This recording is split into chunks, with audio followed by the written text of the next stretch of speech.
주님께서 여러분과 함께 마테오가 전한 거룩한 복음입니다. 그때 요한의 제자들이 예수님께 와서 저희와 바리사이들은 단식을 많이 하는데 스승님의 제자들은 어찌하여 단식하지 않습니까? 하고 물었다. 예수님께서 그들에게 이르셨다. 혼인잔치 손님들이 신랑과 함께 있는 동안에 슬퍼할 수야 없지 않느냐. 그러나 그들이 신랑을 빼앗길 날이 올 것이다. 그러면 그들도 단식할 것이다. 주님의 말씀입니다. 참 예수님, 하나님의 복동이 고맙습니다. 고맙습니다. 고맙습니다. 네, 계속 이어서 성경 통독 강론 이사야서 44장부터 48장까지 함께 나누겠습니다. 이사야서에서 아주 세계사적 인물들 가운데 한 사람이 등장하는데요. 바로 키루스 대왕입니다. 근데 왕들 중에서 성경에서 최초로 기름 부음 받으니, 그러니까 그리스도란 뜻이죠. 메시아란 뜻입니다. 라는 칭호로 불린 이방인의 왕입니다.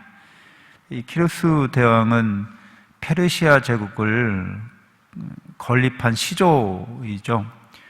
그러니까 바빌론 제국을 무너뜨리고 이제 페르시아 제국을 일으킨 왕입니다. 대왕이라고 하는데 황제죠. 이 키루스는 어렸을 때 어머니가 그 메데라는 왕국의 공주였는데 꿈을 꿨는데 그 꿈 해몽을 하는 사람들이 당신의 딸이 낳은 이 아들이 당신의 제국을 차지할 거라고 그런 예언을 합니다. 그래서 이 딸을 페르시아라고 하는 조그만 지방 변두리 나라에 시집 보내요, 얼른. 근데 거기에서 아들을 낳았다는 거예요. 그래서 고민하고 걱정하다가 우여전 이렇게 해서 정말 지혜롭게 처신해서 자기 할아버지 메대의 나라를 이제 차지하고 페르시아 제국을 일으켜서 이제 바빌론을 침략하게 됩니다. 그래서 정복하게 되는 사람이에요. 이 사람에 관련된 책도 있는데 소크라테스의 제자였던 크세노폰이라는 사람이 페르시아 제국의 용병으로 가서 거기에서 이 키루스를 알게 됩니다. 그리고 그의 현명한 지도력을 왕권 행사하는 것을 보고서 키루스의 교육이라는 책을 썼습니다. 그러니까 이제 제왕학인 거죠. 왕이라는 사람은 이렇게 통치하고 지배해야 된다. 모범이고 전형이었던 거예요, 고대 사회에. 그래서 이 키루스를 통해서 기름 부음 받은 이라는 이사야 제2부에서 이렇게 영예로운 호칭을 주는데, 사실 키루스는 이렇게 칭송받는 이유가 현명하고 지혜로운 통치자였기 때문에 그런 거죠.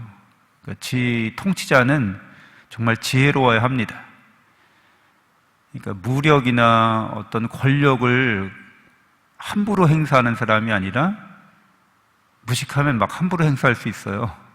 지혜로운 사람은 그런 무력이나 권력을 행사하더라도 적당하게 그에 적합하게만 딱딱 사용합니다. 그러니까 회의와 강압 이런 것도, 당근과 채찍 이런 것도 아주 지혜롭게 사용하는 거죠. 근데 이제 키루스가 이스라엘 사람들을, 바빌론 포로 생활을 하던 사람들을 너희 나라도 돌아가도 좋아, 너희 종교를 믿어도 좋아, 이렇게 관대하고 너그럽게 정책을 시행하는 거죠. 근데 이유는 딴 데 있었어요. 이제 이집트를 쳐들어가려고 하는데 그 길목에 이제 이스라엘 사람들의 지정학적 위치가 있으니까 거기를 이제 통로 삼아서 이제 강화시키려고 하는 거죠. 위성국으로 만들려고 하는 의도를 갖고서 돌아가도 좋다, 거기에 너희 도성을 세우고 너희 성전을 세워라, 관대하고 너그럽지만 굉장히 지혜로운 정책이었던 거죠. 그래서 하나님께서는 이 이사야 예언자가 키루스를 통해서 역사하신다, 이렇게 이야기합니다. 또 바벨론은 고대 그 종교적인 도시이기도 했어요. 이 페르시아가 무너뜨린 이 바벨론은 고대 사회 그 수메르 문명 가장 최초의 문명이죠. 이집트 문명보다 더 오래된 최고의 문명이었어요. 근데 거기에서부터 기원하는 종교적 전통의 도시를 바로 바벨론이 갖고 있었던 겁니다. 그러니까 그쪽 메소포타미아 지역에서 예루살렘의 버금가는, 유다인들이 볼 때는 예루살렘이 신앙과 정치의 중심지잖아요. 근데 메소포타미아 지역에서는 바빌론이 그랬던 거죠. 그러니까 바빌론은 이방 종교의 성지였던 거예요. 오늘 이슬람의 메카가 있는 것처럼 바빌론이 그런 역할을 했던 것이기 때문에, 그래서 거기는 이방 우상 숭배가 좀 횡행하고 성행했던 곳이어서 이스라엘 민족이 바빌론에 끌려가서 바빌론의 그 휘황찬란한 시골 촌뜨기들이 뉴욕에 간 거죠. 어마어마한 그런 웅장한 건물들과 우상들을 보면서 기가 팍 죽어일까봐 이제 예언자들이, 거기서 활동하는 예언자들이 그 우상의 헛됨에 대해서 계속해서 이야기해 줍니다. 45장 15절에 이렇게 얘기합니다. 결국에는 이방 민족을 그 지도자를 키루스를 통해서 당신의 뜻을 이루시는 것처럼 이방 민족들도 다 주님께로 나오게 될 거다. 그렇게 예언을 하는 거죠. 45장 15절에 이렇게 이야기합니다. 정녕 당신은 자신을 숨기시는 하나님이십니다. 이방 민족들에게는 숨기신다는 거예요. 이스라엘 민족에게는 드러내신다는 거죠. 근데 정말 숨어 계신 하나님이라고도 할 만하다는 거죠. 눈에 보이지 않으시니까. 이방의 신들은 우상을 새겨뒀잖아요. 눈에 보인다는 거예요. 자연 현상이 바로 이 우상들이 일으키는 현상이라는 거예요. 신적 능력이라는 거죠.